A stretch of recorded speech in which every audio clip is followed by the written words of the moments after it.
A Billion Stars Can't Amount to You Chapter 10 Bab 10. Pada saat yang sama, panggilan Lin Ya diangkat dan suara Hiji Chen terdengar berkata, "Ada apa Jie?" Yang hampir menjawab Bohi, mengerutkan bibirnya dan tidak mengeluarkan suara ketika dia mendengar suara Hiji Chen.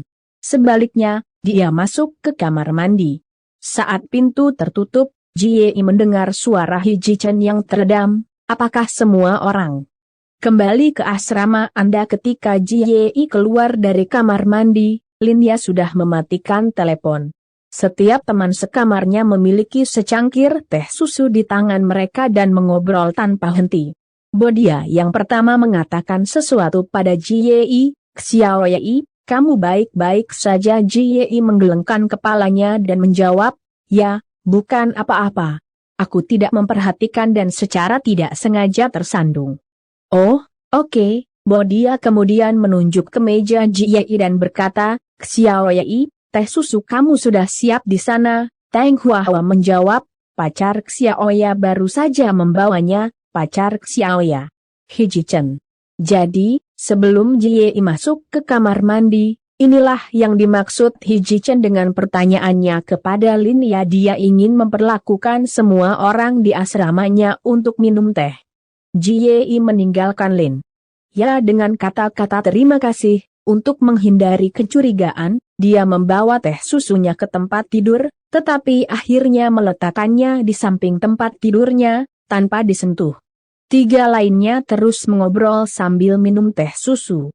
Percakapan mereka semua tentang pacar baru Lin Ya. "Xiao Ya, pacarmu sangat baik ya. Kamu ingin memesan teh susu di lounge Mas tetapi mereka tidak memilikinya. Jadi dia benar-benar berlari untuk mendapatkan beberapa untukmu setelah membawa kita pulang. Yang paling penting, dia tidak merokok atau minum. Dia bahkan tidak minum ketika semua orang menawarkan kepadanya kacamata malam ini. Apa yang dia katakan? Mudah untuk mendapat masalah setelah minum. Seorang pria dengan kontrol diri seperti itu hampir terlalu bagus untuk menjadi kenyataan." Jie tidak bisa menerima satu kata pun sejak saat itu. Pikirannya dipenuhi dengan kata-kata, "Sangat mudah untuk mendapat masalah setelah minum." Kata-kata yang sangat diucapkan oleh Hiji Chen kepadanya 4 tahun yang lalu terdengar di telinganya, "Jika saya tidak mabuk malam itu, apakah Anda pikir saya akan pernah menyentuh Anda?" Rasanya seperti ada sesuatu yang menembus bagian terdalam hati Jie saat wajahnya mulai pucat karena penderitaan. Seminggu telah berlalu tanpa menabrak Hiji Chen atau mendengar namanya diucapkan dengan keras. Pada akhir pekan, Bohi dan Teng Huahua pergi berbelanja, jadi Jie dan Lin Ya adalah satu-satunya yang tersisa di asrama. Saat Lin Ya merias wajahnya, dia tiba-tiba menoleh seolah dia mengingat sesuatu. Dia memandang Jie di ranjang yang sedang membaca buku dan berkata, "Xiao Yi, aku ingat kamu mengatakan kamu belajar semadi Sucheng, di Ahai. Namun, Dage satu juga belajar di Ahai di Sucheng. Apakah Anda dan Hidage saling kenal saat itu?" Orang-orang diizinkan untuk mengunjungi asrama film B pada siang hari. Hiji Chen, yang memiliki rencana untuk pergi ke pesta di luar ruangan malam itu, berada tepat di bawah dari asrama Lin Ya. Dia ingin menelepon Lin Ya untuk memintanya turun ketika dia menyadari teleponnya mati karena tidak ada baterai. Bahkan jika dia mengisinya di mobilnya, butuh beberapa saat sebelum dia bisa menyalakannya. Dia ragu-ragu sejenak tetapi akhirnya memutuskan untuk secara pribadi naik ke atas. Pintu ke kamar Jie dibiarkan terbuka, jadi karena sopan santun, Hiji Chen tidak mendorong pintu terbuka dan berjalan masuk.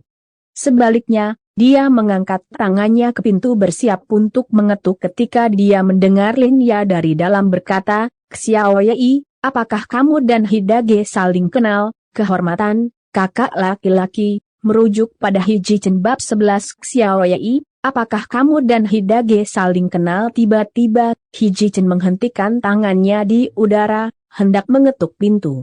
Setelah beberapa detik, dia mendengar Jie berkata dengan suara rendah dan datar, "Tidak. Di kamar asrama." Suara Lin Ya terdengar penuh penyesalan. Oh, saya pikir Anda dan Hidage akan saling kenal. Saya benar-benar ingin tahu seperti apa dia Disma. Ji tidak menanggapi. Lin Ye terus berkata, tapi, Xiao Ye, Hidage baik-baik saja, dia pasti orang yang populer kan? Di sekolah, apakah kamu mendengar cerita tentang dia kali ini? Ji tidak ragu-ragu seperti sebelumnya ketika dia dengan cepat menjawab, aku tidak terlalu memperhatikannya. Oh, begitu, Lin Ya bisa mengatakan bahwa dia tidak akan bisa mengetahui apapun tentang Hiji Chen dari Ji, jadi dia menutup mulutnya dengan malu dan kalah. Ruangan itu hening sesaat. Setelah Lin Ya selesai merias wajah, dia bangkit, seolah-olah ada sesuatu yang tiba-tiba muncul di benaknya. Dia berkata, benar. Xiao Ye, Hidage mengundang saya 2 hari yang lalu untuk pergi ke pesta temannya di Suyuan pukul 1 malam ini. Akan ada banyak kesempatan besar dalam industri film. Dia berkata sejak kita belajar akting, kita harus pergi dan berjejaring, mungkin itu akan membantu kita di masa depan. Apakah kamu ingin pergi? Yang saya inginkan adalah tidak pernah ada hubungannya dengan Hiji Chen lagi dalam hidup saya. Mengapa saya pergi ke pesta yang dia hadiri? Secara refleks, Ji menjawab, tidak. Setelah dia mengatakan ini, Ji menyadari dia lupa sopan santunnya sejenak dan dengan cepat mengubah nada suaranya dengan menambahkan, aku punya rencana malam ini. Lin Ya bertanya, apakah ini penting? Jika itu tidak penting, maka batalkan rencanamu dan pergi bersama saya. Tidak mudah bagi kita untuk mendapatkan kesempatan untuk bergaul dengan orang-orang di industri ini.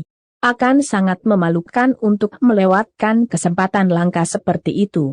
Terima kasih Lin Ya, aku menghargai kebaikanmu, tapi aku benar-benar, sebelum Ji Ye bisa menyelesaikan, serangkaian ketukan terdengar di pintu. Lin Ya, yang paling dekat dengan pintu, melesat ke atas dan membuka pintu. Melihat Hiji Chen di pintu, dia terkejut pada awalnya, tetapi kemudian wajahnya tersenyum. Dia Dage, kenapa kamu datang menjemputku? Hiji Chen tidak mengatakan apa-apa atau memasuki ruangan, tetapi dia berdiri di sana di pintu dengan ekspresi kusam di wajahnya. Ketika Ji Ye mendengar kata-kata Lin Ya, dia tahu orang yang datang adalah Hiji Chen. Dia menatap bukunya dengan tenang. Berpura-pura begitu asik membaca bukunya sehingga dia tidak menyadari ada yang datang. Dia bahkan tidak melirik ke pintu. Lin Ya takut Hiji Chen akan tidak sabar menunggu, jadi dia dengan cepat selesai bersiap-siap.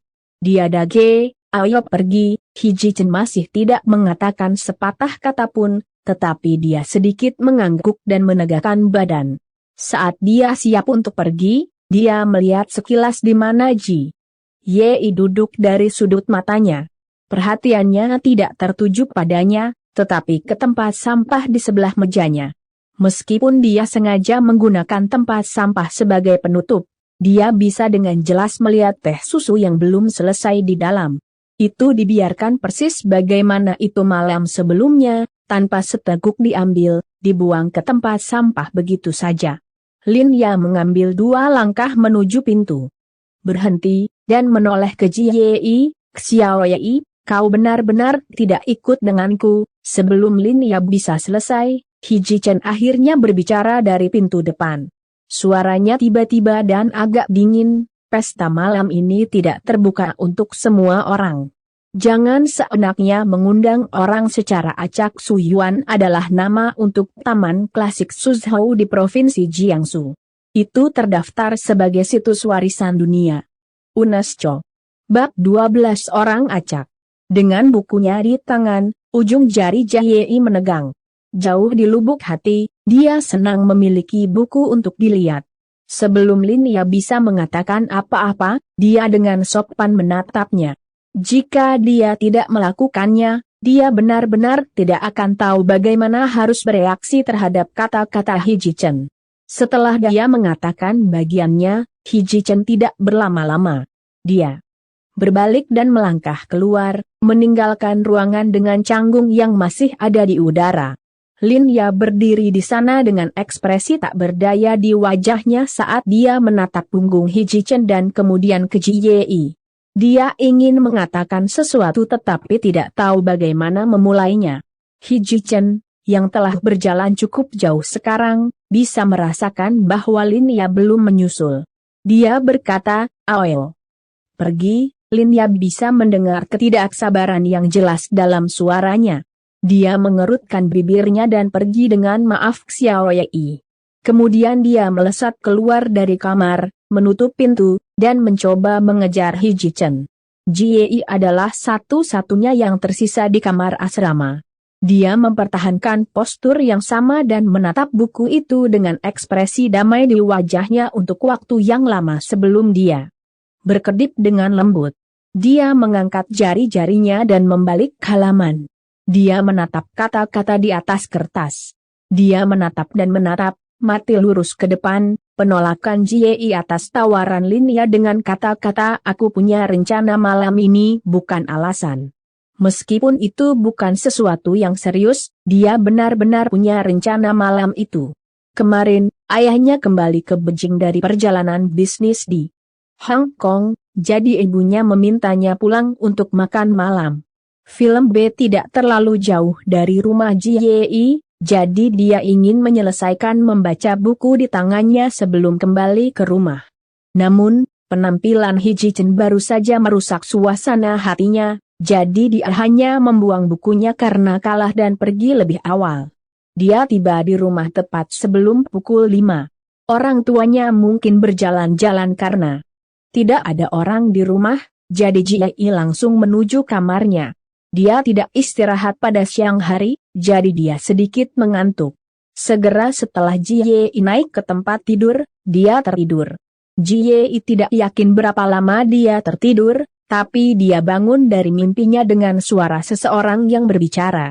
Langit di luar gelap, dan angin malam yang lembut berhembus aroma harum bunga osmanthus dari lantai bawah. Dia mendengar suara samar TV di luar kamarnya, jadi dia pikir orang tuanya pasti sudah kembali ke rumah. Jie turun dari tempat tidur. Dia pertama-tama pergi ke kamar mandi untuk mencuci muka, lalu membuka pintu dan berjalan keluar. Di ruang tamu setiap sekarang dan kemudian, dia mendengar ayahnya berbicara dan menganggap dia ada di telepon. Dia tidak terlalu memikirkannya dan berjalan menuruni tangga. Tidak sampai dia mencapai lantai pertama, dia mendengar suara lain. Karena orang itu agak pendiam, Jie tidak bisa mengetahui dari siapa suara itu berasal. Mereka pasti punya pengunjung. Jie dengan santai berjalan ke sofa di ruang tamu di mana dia melihat seorang pria duduk di sofa Eropa di depannya. Karena dia menatap langsung ke ayahnya, yang bisa dilihatnya hanyalah bagian belakang kepalanya. Jie masih bisa segera mengenali siapa itu hanya dengan satu lirikan. Langkah kaki Jie berhenti dengan lembut. Bukankah Hiji Chen di pesta di luar ruangan dengan Lin Ya? Bagaimana dia di sini di rumahku? Jie belum pulih dari keheranannya ketika ayahnya memperhatikannya.